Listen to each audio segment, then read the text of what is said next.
નમસ્કાર dB live ન્યૂઝમાં આપનું સ્વાગત છે। ઘોગંબા ખાતે આજે ગુજરાત રાજ્યના ડેપ્યુટી સીએમ હર્ષભાઈ સંઘવીજી પધારી રહ્યા છે। ઘોગંબા ખાતે તેઓ એક ચૂંટણી સભાનું સંબોધન કરવા માટે આવી રહ્યા છે, ત્યારે ઘોગંબા ભારતીય જનતા પાર્ટી સંગઠન દ્વારા ખૂબ જ તડામાર તૈયારીઓ કરવામાં આવી રહી છે। ઘોગંબા એપીએમસી માર્કેટિંગ યાર્ડનું જે કેમ્પસ છે તેની અંદર ભારે તૈયારીઓ સાથે ડોમ અને બેઠક વ્યવસ્થા અને સભાની વ્યવસ્થા કરવામાં આવી છે। આપણે સીધા દ્રશ્યો જોઈ રહ્યા છે।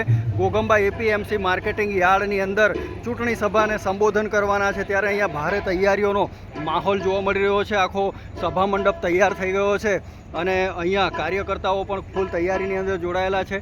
ભારતીય જનતા પાર્ટીના પંચમહાલ જિલ્લા સંગઠનના હોદ્દેદારો ખૂબ જ મોટી સંખ્યામાં અહીંયા ઉપસ્થિત છે। પંચમહાલ જિલ્લા પોલીસ એ ચપ્પા પર પોતાની તૈયારીઓ ગોઠવી દીધેલ છે। પોલીસ વિભાગ દ્વારા ચુસ્ત અને ચાંપતો લોખંડી બંદોબસ્ત ગોઠવી દેવામાં આવેલો છે।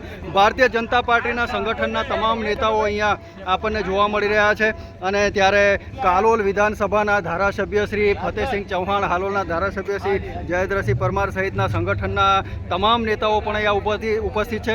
ભારતીય જનતા પાર્ટીના પંચમહાલ જિલ્લા આદિજાતિ મોરચાના પ્રમુખ ભરતભાઈ રાઠવા પણ અહીંયા ઉપસ્થિત છે।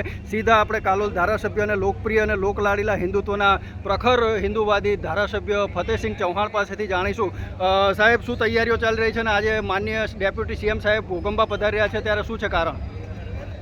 આજે આખું ઘોગંબા નરેન્દ્ર મોદી સાહેબના વિચારધારા હેઠળ આ અમારો તાલુકો એટલે પંચમહાલમાં હિન્દુત્વનું જો હબ હોય તો એ ઘોગંબા તાલુકો છે અને ઘોગંબા તાલુકામાં આજે ડેપ્યુટી સીએમને વધાવવા માટે અને અમારી ભારતીય જનતા પાર્ટી સરકારે કરેલા કામોની એક સમીક્ષા કરવા માટે, જનતાને મેસેજ આપવા માટે આજે ઘોગંબાની જનતા એકદમ એલર્ટ છે। સમય આવશે એટલે આખો મંડપ ભરાઈ જવાનો છે। તાલુકા પંચાયત અને જિલ્લા પંચાયતની ચૂંટણીઓનો માહોલ છે અને એક તરફ ચૂંટણીઓની અંદર ઉમેદવારો પણ અને રાજકીય પક્ષો પણ પોતપોતાની જીતના દાવા કરી રહ્યા છે। આમ આદમી પાર્ટી પણ પ્રખર જીત સાથે પંચમહાલ જિલ્લામાં બેઠકો કબજે કરવાનો દાવો કરે છે। આપ શું કહી રહ્યા છો?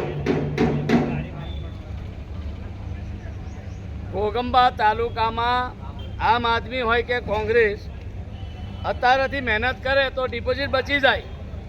જીતવાની કોઈ શક્યતા વાત કરવાની જ નહીં, કારણ કે અહીંયા બબ્બે ધારાસભ્ય અડીખમ ઊભા છે અને અમારી સરકારે કરેલા કામ અને ભારતીય જનતા પાર્ટી એકલું કહીને બતાવતી નથી, કરીને બતાવે છે। એટલે અહીંયા અન્ય કોઈ પક્ષને એક પણ બેઠકમાં નહીં મળવા દઈએ।